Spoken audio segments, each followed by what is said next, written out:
حافظ اسد اللہ، اس سوال کا جواب دیجئے، پورے قرآن میں کتنے انبیاء کا تذکرہ آیا ہے؟ حضرت مولانا مفتی تقی عثمانی صاحب نے اپنی کتاب میں لکھا ہے کہ قرآن مجید میں کل تذکرہ انبیاء کرام کا 27 مرتبہ ہے اور 24 انبیاء کے نام باقاعدہ قرآن مجید میں موجود ہیں۔ ماشاءاللہ۔ اور کتنے صحابہ کا تذکرہ آیا ہے حافظ احسن رضا؟ پورے قرآن مجید میں تذکرہ تو کافی صحابیوں کا ہے، لیکن نام صرف ایک صحابی کا ہے، حضرت زید بن حارث رضی اللہ۔ مفتی صاحب، ویسے تو دیکھا گیا ہے کہ دینی مدارس کے بارے میں جو مشہور ہے بات، اگر برا نہ مانے تو میں یہ بات کہنا چاہوں گا کہ وہاں بچوں کو ڈانٹ ڈپٹ کر، مار پیٹ کر، زنجیروں سے باندھ کر یہ تعلیم دی جاتی ہے، لیکن یہ جو ان میں صلاحیتیں میں دیکھ رہا ہوں، اور اس وقت تو ماشاءاللہ پوری دنیا دیکھ رہی ہے، میرے خیال میں یہ تو آج آپ نے تاثر کم از کم ختم کر دیا ہے، اور یہ جواب دے دیا ہے آپ نے کہ مدرسوں میں بچوں کو مارا پیٹا نہیں جاتا ہے، کیونکہ یہ تو لگن ہے، یہ تو شوق ہے، یہ تو ایک قرآن سے محبت ہے جو دکھائی دے رہی ہے۔ تو اگر یہی بات ہے تو بتا دیجئے یہی بات ہے، ورنہ پھر بتائیں اصل بات کیا ہے۔ جی بالکل، آپ نے صحیح فرمایا۔ ان میں سے جو حافظ اسد اللہ جن کے بارے میں کہا گیا قرآنی کمپیوٹر کلاس کے مانیٹر ہیں، ان کی والدہ اور ان کے والد صاحب کا ہر رات کو ان سے جھگڑا ہی اس بات پر ہوتا ہے کہ بیٹا سو جاؤ۔ وہ کہتے ہیں کہ ہم جب بھی اٹھتے ہیں تو اس کے ہاتھ میں قرآن کریم ہے، اور یہ اس قرآن کریم کے اندر نت نئی معلومات، سبحان اللہ، اور آپ حیران ہوں گے ڈاکٹر صاحب، ایسے سافٹ ویئر کمپیوٹر کے آ چکے ہیں جس میں یہ تعداد اور یہ کوانٹٹی وغیرہ سب، ان بچوں نے آپس میں اس بات کو تقسیم کر لیا تھا کہ تم سورہ فاتحہ کے الحمد کی الف سے گنتی شروع کرو کہ پورے قرآن میں الف کتنی مرتبہ آئے ہیں، اور تم با گنو کہ قرآن میں با کتنی مرتبہ ہے، تم تا کو گنو، تم سا کو گنو۔ چنانچہ پورے حروف تہجی کے جتنی تعداد میں قرآن کریم کے اندر وہ حروف آئے ہیں، جیسا کہ اب میں پوچھتا ہوں اسد اللہ، قرآن کریم کے اندر نون کتنی مرتبہ آیا ہے؟ 40,190 مرتبہ۔ اور پورے قرآن میں واو کتنی مرتبہ آیا ہے؟ 36,535 مرتبہ۔ اچھا حافظ احسن رضا، پورے قرآن میں سب سے کم استعمال ہونے والا حرف کون سا ہے؟ وہ 842 مرتبہ ہے۔ یہ سب سے کم ہے؟ 842 مرتبہ۔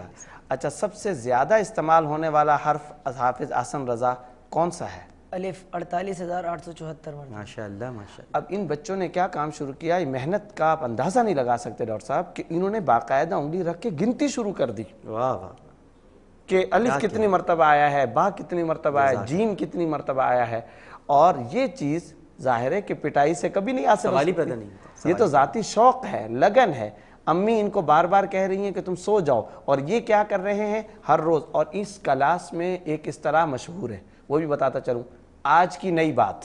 اچھا، آج کی نئی بات۔ چنانچہ مثال کے طور پر میں ان سے پوچھتا رہتا ہوں بھائی آج کی نئی بات کیا ہے، تو انہوں نے ایک مرتبہ مجھے کہا پورے قرآن میں ہا پر ختم ہونے والی ایک ہی آیت ہے۔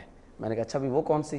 کہنے لگے اذا جاء نصر اللہ والفتح۔ واہ واہ، سبحان اللہ سبحان اللہ۔ اچھا اب یہ ہا پر ختم ہونے والی پورے قرآن میں یہ ایک آیت ہے۔ اچھا، اور یہ باتیں یہ اساتذہ کو بتا رہے ہیں، اساتذہ کو بتا رہے ہیں، یعنی انہیں بھی ایک طریقے سے اب سکھا رہے ہیں۔ ماشاءاللہ ماشاءاللہ ماشاءاللہ ماشاءاللہ۔ ایک دن میں نے پوچھا آج کی نئی بات کیا ہے، یہ اصطلاح ان کے ہاں چلتی ہے، تو انہوں نے کہا کہ جی پورے قرآن میں فی ہی تو بہت ساری جگہوں پر آیا ہے، فی ہی بہت ساری جگہوں پر آیا ہے، لیکن پورے قرآن میں ایک آیت ایسی ہے کہ اس میں فی ہی کی ہا کے نیچے کھڑی زیر ہے، یضاعف فی العذاب یوم القیامت ویخلد فیہ مہانا۔ جزاک اللہ جزاک اللہ، ماشاءاللہ ماشاءاللہ۔ اللہ تعالیٰ نظر بس سے بچائے۔ اور یہ پروگرام ناظرین کرام ایک نشست میں، میں تو کہتا ہوں کہ بہت ساری نشستیں بھی ہو جائیں، کافی مجالس ہو جائیں، لیکن ہم سمیٹ نہیں سکیں گے، کیونکہ قرآن کا علم جو ہے وہ محدود نہیں ہے، لامحدود ہے۔ قرآن کے بارے میں جاننا، قرآن کو سمجھنا اور قرآن کی معلومات آگے تک پہنچانا یہ بہت مشکل کام ہے۔ اگر کوئی سمجھتا ہے بہت آسان کام ہے تو یقیناً آسان بھی ہے، لیکن اگر کوئی سمجھتا ہے کہ بہت مشکل کام ہے تو یقیناً بہت مشکل ہے، کیونکہ قرآن جس کے لیے آسان ہو جاتا ہے وہ آسان ہے، اور یہ اللہ کرتا ہے اس کے لیے آسان، کیونکہ اللہ ہی ہدایت دیتا ہے۔ وہ اگر کسی کو ہدایت نہ دینا چاہے تو ہدایت نہیں مل سکتی۔ ایسے لوگ ہیں جو بہت گمراہی کے اندھیروں میں پڑے ہوئے ہیں، اور حضرت علی کرم اللہ وجہہ کا قول ہے کہ انسان کی سب سے بڑی بدنصیبی یہی ہے کہ اللہ اگر اسے اسی کے حوالے کر دے، اسی کے نفس کے حوالے کر دے، اس سے بڑھ کر بدنصیبی اور کیا ہوگی۔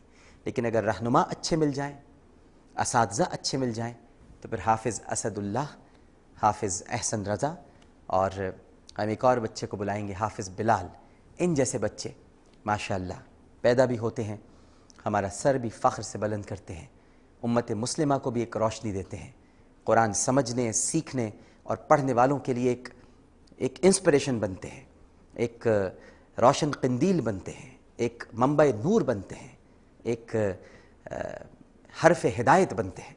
اللہ تعالیٰ ایسے بچوں کو سلامت رکھے، ان کے ماں باپ کو سلامت رکھے جن کی تربیت، اور سب سے بڑھ کر ان اساتذہ کو اللہ تعالیٰ ان کے سروں پر ہمیشہ قائم و دائم رکھے جو ان کی تربیت کرتے ہیں، ان کی رہنمائی کرتے ہیں۔ میں تو کہوں گا کہ یہ آج کی مثال ہے۔ ہمیں ملک میں ہر وقت کوئی نہ کوئی برائی دکھائی دیتی ہے، کہیں کوئی برائی ہے، ہمارا ملک ایسا ہے، ہمارا ملک ویسا ہے، کوئی اچھائی نہیں، جس سے بیٹھ کر بات کرو جی یہاں تو کرپشن ہے، یہاں تو فلاں ہے، جی چھوڑ کر چلے جائیں۔ ارے ایسے بچے بھی تو ہیں، دیکھیے ان بچوں کو۔ پاکستان کی اس سے بڑی خوبصورتی اور کیا ہوگی؟ یہ تو ملک کے ماتھے کا جھومر ہے جو چمک رہا ہے، اور اس جھومر میں جو نگینے لگے ہوئے ہیں وہ قرآن کی صورتوں کے نگینے ہیں، اس جھومر کی جو سجاوٹ ہے وہ قرآن کی آیات کی سجاوٹ ہے، اور اس جھومر کا جو نکھار ہے وہ قرآن کی تلاوت کا نکھار ہے۔ یہ قرآن کا علم ہے جو اللہ سبحانہ و تعالیٰ نے ان بچوں کے سینوں میں، حضرت موسیٰ علیہ السلام نے سورہ طٰہٰ میں یہی تو دعا کی تھی کہ قال رب اشرح لی صدری ویسر لی امری واحلل عقدۃ من لسانی یفقہوا قولی۔ اللہ تعالیٰ میرا سینہ کھول دے، میرے رب میرا سینہ کھول دے، میرا کام آسان کر دے، میری زبان کی لکنت دور کر دے تاکہ یہ لوگ میری بات کو سمجھ لیں۔ تو ان کا سینہ تو کھول دیا پروردگار نے، اپنے کلام سے کھول دیا۔ آپ دیکھیے کیسے بتا رہے ہیں رکوع، کیسے بتا رہے ہیں کہ کتنی آیات ہیں، متشابہات معلوم ہیں، کتنے با ہیں، کتنے تا ہیں، کتنے سا ہیں، کہاں الف ہے، اللہ سبحانہ و تعالیٰ کا نام کتنی مرتبہ آیا ہے، اس کے حبیب صلی اللہ علیہ وآلہ وسلم کا نام گرامی کتنی بار قرآن پاک میں آیا ہے، انبیاء کرام علیہم السلام کا ذکر کہاں کہاں موجود ہے، سب تو بتا رہے ہیں۔ آپ کو کسی سرچ انجن پہ جانے کی ضرورت نہیں ہے، بس اپنے معاشرے میں سرچ کیجئے، ایسے بچے آپ کو دکھائی دیں گے، اور یہ تیار ہو رہے ہیں ماشاءاللہ۔ ان کے اساتذہ ان کو تیار کر رہے ہیں، یہ بچے موجود ہیں، یہ بچے سلامت رہیں گے۔ یہ گواہی ہیں اس بات کی کہ قرآن کو ختم نہیں کیا جا سکتا۔ قرآن ختم کرنے والے آئیں گے اور مٹ جائیں گے، برباد ہو جائیں گے، لیکن قرآن زندہ رہے گا، حرف کی شکل میں بھی، انسانوں کی شکل میں بھی، اور جب تک یہ دل دھڑکتا رہے گا تب تک قرآن زندہ رہے گا۔ قرآن دل میں اترتا ہے، اگر ہم اس کتاب کو کسی پہاڑ پر نازل کر دیتے تو وہ ریزہ ریزہ ہو جاتا۔ ایک خوبصورت انداز، ایک خوبصورت بات اور ایک خوبصورت شام کے ساتھ عامر لیاقت حسین کو اجازت دیجیے۔ اللہم صلی علی سیدنا و مولانا محمد وعلی آلہ وصحبہ وبارک وسلم وصلی علیہ۔